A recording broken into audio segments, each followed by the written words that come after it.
महाराष्ट्र राज्यातील 382 शहरं आणि त्यालगतच्या नियोजन क्षेत्रामध्ये असणाऱ्या सर्व बेघर कुटुंबांना 2024 पर्यंत पक्की घरं देण्याची महत्त्वाची योजना केंद्र आणि राज्य सरकारनं हाती घेतली आहे। त्या योजनेअंतर्गत लाभार्थ्यांची निवड ही मालकी हक्काची जागा आणि वार्षिक उत्पन्नाच्या निकषावर करायची आहे।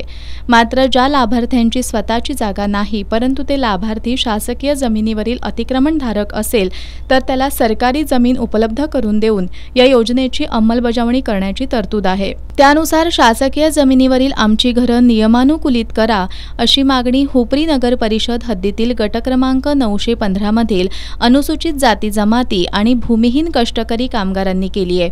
या मागणीसाठी सुमारे 200 कुटुंबियांनी जिल्हाधिकारी कार्यालयासमोर साखळी उपोषण केलंय।